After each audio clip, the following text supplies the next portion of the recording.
Genta Mandaya, bangkitkan asa, wujudkan karya.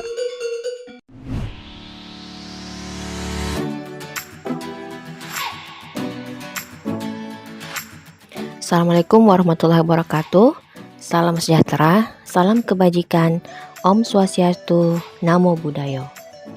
Dalam rangka tugas program PK Angkatan 193 LPDP, saya Aminah selaku LPDP Awardee, program doktor, ingin memaparkan pentingnya menanamkan toleransi sejak dini. Mengapa? Tanah air Indonesia dikenal dengan keanekaragaman budaya. Dengan jutaan keunikan, hayati baik flora dan fauna di setiap sudutnya. Keanekaragaman itu tercermin dari bahasa, tradisi, hingga agama dan kepercayaan yang membuat negara ini menjadi mercusuar bersatunya seluruh keberagaman di seantero dunia. Itulah cita-cita mulia yang tertera dalam Bhinneka Tunggal Ika pada kaki Sang Garuda dan dituangkan dalam ideologi Pancasila.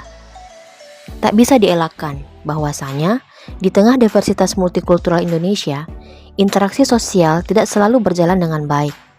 Terkadang ada konflik yang mencuat, yang berakibat pada sentimen antar golongan. Terwujudnya perdamaian di tengah keberagaman yang diimpikan nampak utopis dan semakin sulit untuk diraih jika intoleransi, radikalisme, serta diskriminasi masih berlangsung di bumi pertiwi. Negara Republik Indonesia merupakan bangsa dengan 6 agama resmi dan banyak kepercayaan lokal yang tersebar di penjuru wilayahnya. Mayoritas agama terbesar di Indonesia merupakan Muslim dengan jumlah lebih dari 229 juta manusia yang setara dengan 13% populasi Muslim di dunia. Namun, perbedaan ini seringkali dijadikan kambing hitam penyulut konflik di Indonesia. Apakah perbedaan tercipta untuk kita terpecah belah? Tidak kan? Kebebasan beragama telah termaktub pada pasal 29 Undang-Undang Dasar Negara Republik Indonesia 1945 bahwa negara menjamin kemerdekaan tiap-tiap penduduk untuk memeluk agamanya masing-masing dan untuk beribadat menurut agamanya dan kepercayaannya itu. Tetapi pada implementasinya, fakta yang kontras justru ditemukan di lapangan. Nah, toleransi merupakan jalan keluar dalam menyikapi konflik atas segala perbedaan itu. Toleransi adalah sikap penerimaan yang ditunjukkan oleh seseorang terhadap yang tidak disukainya, baik itu ketidaksukaan terhadap sesuatu, seseorang, atau kelompok.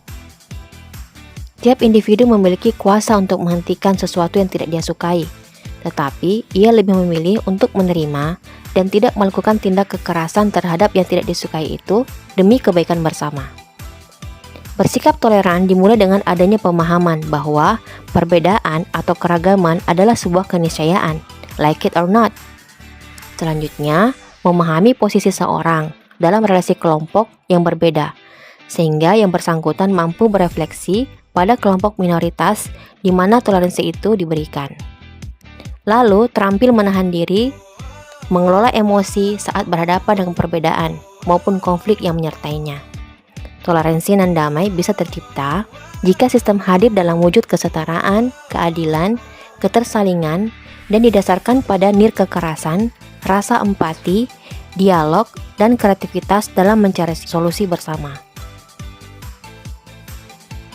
Sikap toleran mesti ditanamkan sejak dini, baik dalam lingkup pendidikan keluarga hingga pendidikan formal.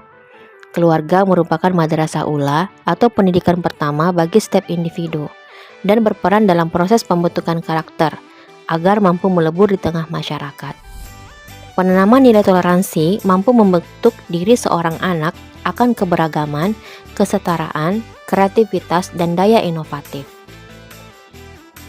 UNESCO menjelaskan bahwa toleransi meliputi sikap saling menghormati secara tulus, penerimaan dan akomodasi, menghormati perbedaan pribadi dan budaya, resolusi konflik yang damai, penerimaan, dan penghargaan terhadap keanekaragaman budaya, menghormati kelompok minoritas dan orang asing, memiliki selera humor, sopan, ramah, dan terbuka pikirannya.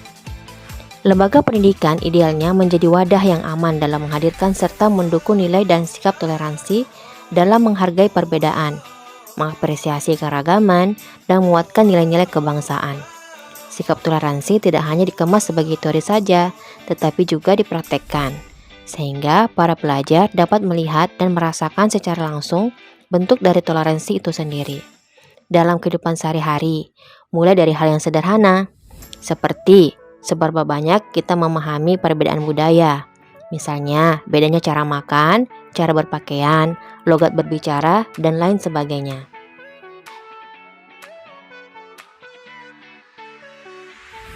Habib Lutfi pernah berpesan tentang filosofi air laut.